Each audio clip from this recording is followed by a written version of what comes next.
ಇವತ್ತು ನಮ್ಮ ಪಕ್ಷದ ಲೋಕಸಭಾ ಅಭ್ಯರ್ಥಿಯಾಗಿ ಮೊದಲನೇ ಬಾರಿಗೆ ಬಂದಿದ್ದೇನೆ.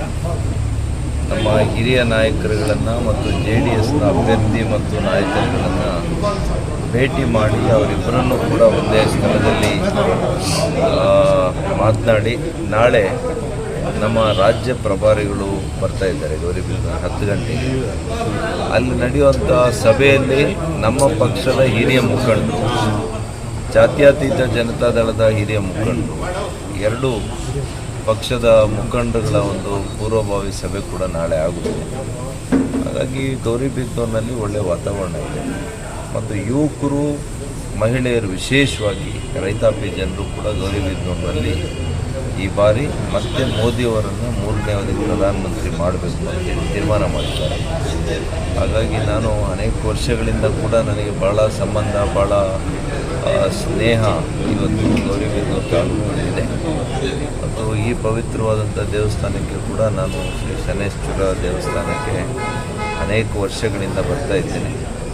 ಹಾಗಾಗಿ ಇವತ್ತು ಇಲ್ಲಿ ಬಂದು ಅತ್ಯಂತ ಭಕ್ತಿಪೂರ್ವಕವಾದಂಥ ನನ್ನ ಪ್ರಾರ್ಥನೆಯನ್ನು ಇಲ್ಲಿ ತಂದೆ ಶ್ರೀ ಶನೈಶ್ವರರಿಗೆ ಅರ್ಪಿಸ್ತೀನಿ. ಸರ್, ಈಗಾಗಲೇ ಯಾರನ್ನು ಭೇಟಿ ಮಾಡಿದ್ರು ಸರ್ ಸ್ಥಳೀಯ ಮುಖಂಡರನ್ನು? ಈಗಾಗಲೇ ನಮ್ಮ ಹಿರಿಯ ನಾಯಕರು ಶ್ರೀ ರವಿನಾರಾಯಣ ರೆಡ್ಡಿ ಅವರನ್ನು ಭೇಟಿ ಮಾಡಿದ್ದಾರೆ.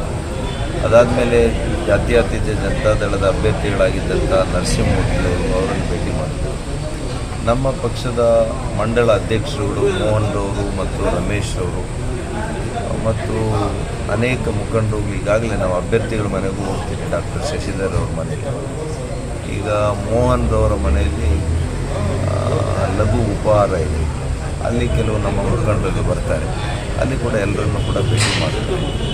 ನನ್ನ ಸ್ನೇಹಿತರುಗಳಾಗಿರ್ತಕ್ಕಂಥ ವೇಣುಗೋಪಾಲ್ ರೆಡ್ಡಿ ಅವರು, ನಮ್ಮ ಸೂರಣ್ಣವರು, ಇಲ್ಲಿ ಧರ್ಮದರ್ಶಿಗಳು ಈ ದೇವಸ್ಥಾನಕ್ಕೆ, ಅವ್ರದ್ದು ನಮ್ಮದು ಸಂಬಂಧ ಆಲ್ಮೋಸ್ಟ್ ಈಗ 25 ವರ್ಷ ಆಗಿದೆ. ಹಾಗಾಗಿ ನಮ್ಮೆಲ್ಲ ನಗರಸಭೆ ಕೆಲವು ಸದಸ್ಯರುಗಳು, ಯುವ ಮುಖಂಡರುಗಳು ಕೂಡ ನಮ್ಮ ಜೊತೆಯಲ್ಲಿ ಇದ್ದಾರೆ. ಅಧಿಕೃತವಾಗಿ ನಮ್ಮ ಕಾರ್ಯಕರ್ತರು, ಮುಖಂಡರುಗಳು ಎಲ್ಲ ಬಂದು ಹಾಕುವಂಥದ್ದು 4ನೇ ತಾರೀಕು ಮೆರವಣಿಗೆ ಮೂಲಕ ಆಗ್ತದೆ. ನಾನು 1ನೇ ತಾರೀಕು ಕೂಡ ಮೊದಲನೇದಾಗಿ 12:20ಕ್ಕೆ ನಾನು ನಾಮಪತ್ರವನ್ನು ಸಲ್ಲಿಸ್ತೇನೆ. ಸರ್, ಇಲ್ಲಿನ ಸ್ಥಳೀಯ ಶಾಸಕರು ಪಕ್ಷೇತರರಾಗಿದ್ದಾರೆ. ಸೊ ಅವರ ಗೆಲುವಿಗೆ ಸುಧಾಕರ್ ಅವರು ಎಲ್ಲೊಂದು ಕಡೆ ಕಾರಣರಾಗಿದ್ದರು ಅನ್ನೋದು ಕೇಳ್ಪಡ್ತಾರೆ. ಈ ಬಾರಿ ಚುನಾವಣೆ ನಿಮಗೆ ಸಹಕಾರ ನೀಡ್ತಾರಾ?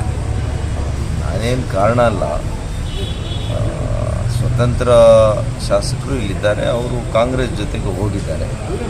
ನಾನೇನು ಅಪೇಕ್ಷೆ ಮಾಡ್ತಾ ಇಲ್ಲ ಅವರಿಂದ ಸಹಕಾರ ಸಿಗ್ತದೆ ಅಂತ. ಆದರೆ ಅವರಿಗೆ ಸಹಕಾರ ಕೊಟ್ಟಂಥ ಅನೇಕ ಮುಖಂಡರುಗಳು ನನ್ನ ಜೊತೆ ಸಂಪರ್ಕದಲ್ಲಿದ್ದಾರೆ. ಬಹುಶಃ ಅವರು ನನಗೆ ಸಹಕಾರ ಕೊಡ್ತಾರೆ ಅಂತ ನಾನು ನಂಬಿದ್ದೀನಿ. ಸರ್, ಈ ಚುನಾವಣೆಯಲ್ಲಿ BJPಗೆ ಪ್ರಬಲವಾಗಿ ಕಾಂಗ್ರೆಸ್ನ ಯಾವ ಅಭ್ಯರ್ಥಿಗಳು ನಿಮ್ಗೆ ಎದುರಾಳಿಗಳಾಗ್ತಾರೆ? ಈಗ ಇಡೀ ದೇಶದಲ್ಲಿ ಕಾಂಗ್ರೆಸ್ಸೇ ಒಂದು ಸಮರ್ಥವಾದಂಥ ಎದುರಾಳಿ ಅಲ್ಲ. ಇವತ್ತು ಅವರು ಒಟ್ಟು ದೇಶದ ಸಂಖ್ಯೆನೇ 40 ಸ್ಥಾನ ಕೂಡ ಬರೋದಿಲ್ಲ ಅಂಥೇಳಿ ಅನೇಕ ವರದಿಗಳು ವರದಿ ಮಾಡಿದ್ದಾರೆ. ಅನೇಕ ಮಾಧ್ಯಮ ಸ್ನೇಹಿತರು ಕೂಡ ಮಾಧ್ಯಮಗಳಲ್ಲಿ ವರದಿಯನ್ನು ಮಾಡಿದ್ದಾರೆ. ಹಾಗಾಗಿ ಇಲ್ಲಿ ಕಾಂಗ್ರೆಸ್ನ ಅಭ್ಯರ್ಥಿ ಯಾರೇ ಆದರೂ ಕೂಡ BJPಯ ಗೆಲುವು 100ಕ್ಕೆ 100ರಷ್ಟು ಸತ್ಯ. Okay, thank you sir.